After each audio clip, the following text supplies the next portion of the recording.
నమస్తే welcome to speed news.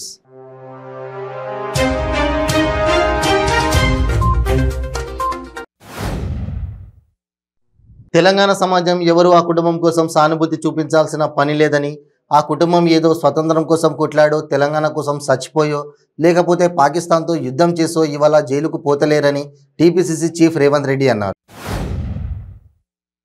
Chhattisgarh రాష్ట్రం బస్తర్ జిల్లాలో అత్యంత వెనుకబడిన ప్రాంతంగా పేరుగాంచిన బస్తనార్ బ్లాక్లో బూర్గం గ్రామంలో ఓ నిండు గర్భిణిని జడ్డీలో 12 కిలోమీటర్లు అడవి మార్గంలో తీసుకొచ్చి ఆసుపత్రికి తరలించిన దృశ్యం హృదయ విదారకరంగా ఉంది. అయితే స్థానిక నియోజకవర్గ చిత్రకోట్ ఎమ్మెల్యే రామ్జాన్ వెంజాం ఫామ్ హౌస్కు కేవలం 12 కిలోమీటర్ల దూరంలోని ఈ ఘటన చోటు చేసుకోవడం గమనార్హం. బలగం సినిమా తెలంగాణ సంస్కృతి సాంప్రదాయాలకు ప్రతిబింబంగా ఉందని, గొప్ప కుటుంబ కథా చిత్రంగా బాగుందని రాష్ట్ర పంచాయతీరాజ్, గ్రామీణాభివృద్ధి, గ్రామీణ మంచినీటి సరఫరాల శాఖ మంత్రి ఎర్రబెల్లి దయాకర్ రావు అన్నారు. కృష్ణా జిల్లా కానూరు చైతన్య పాఠశాల ముందు విద్యార్థి సంఘాలు ఆందోళనకు దిగాయి. 10వ తరగతి విద్యార్థి జస్వంత్ శ్రీ సాయి 3 రోజుల క్రితం విద్యుద్ఘాతంతో మృతి చెందాడు. పాఠశాల యాజమాన్యం నిర్లక్ష్యం కారణంగానే మృతి చెందాడంటూ కుటుంబ సభ్యులు, విద్యార్థి సంఘాలు ఆందోళనకు దిగాయి.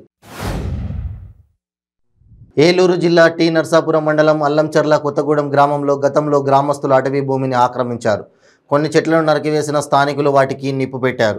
నిప్పు పెట్టిన వారిని అదుపులోకి తీసుకోవడం కోసం వెళ్లిన ఫారెస్టు, పోలీసు సిబ్బందిని గ్రామస్తులు అడ్డుకోవడంతో గ్రామంలో ఉద్రిక్త పరిస్థితులు నెలకొన్నాయి.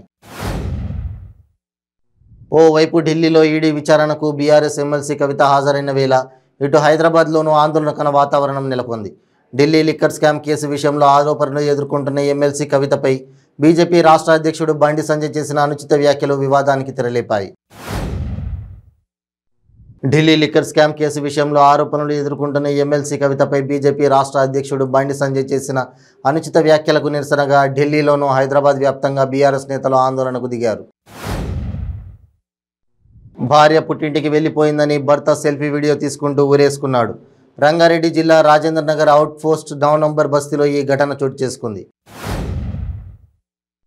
మదనపల్లె టమాటో మార్కెట్ యార్డును తాను దత్తత తీసుకుంటున్నానని, అదేవిధంగా తాము అధికారంలోకి వచ్చిన వెంటనే మదనపల్లెను జిల్లా కేంద్రంగా చేస్తామని తెలుగుదేశం పార్టీ జాతీయ కార్యదర్శి నారా లోకేష్ ప్రకటించారు. రాష్ట్రంలోని విధ్వంసాల వైకాపా ప్రభుత్వాన్ని ఎన్నికల్లో ఇంటికి సాగనంపాలని తెలుగుదేశం పార్టీ జాతీయ కార్యదర్శి నారా లోకేష్ పిలుపునిచ్చారు. ఆధునిక భారత తొలి మహిళా ఉపాధ్యాయుని చదువుల తల్లి సావిత్రిబాయి అని ఎమ్మెల్యే నవాజ్ బాషా పేర్కొన్నారు. మదనపల్లి పట్టణంలోని కాలనీ గేట్ వద్ద సావిత్రిబాయి పూలే వర్ధంతిని భారతీయ అంబేద్కర్ సేన ఆధ్వర్యంలో నిర్వహించారు. బీజేపీ రాష్ట్ర అధ్యక్షులు బండి సంజయ్, కేంద్ర మంత్రి కిషన్ రెడ్డి పేపర్ పులుల్లా టీవీల ముందు రంకెలేయొద్దని పీసీసీ చీఫ్ రేవంత్ రెడ్డి కీలక వ్యాఖ్యలు చేశారు. ఈడీ, సిబిఐ, బీజేపీ జేబు సంస్థలన్న ఆయన బండి సంజయ్ వ్యవహారం గురువింద గింజ చందంగా ఉందని కామెంట్ చేశారు.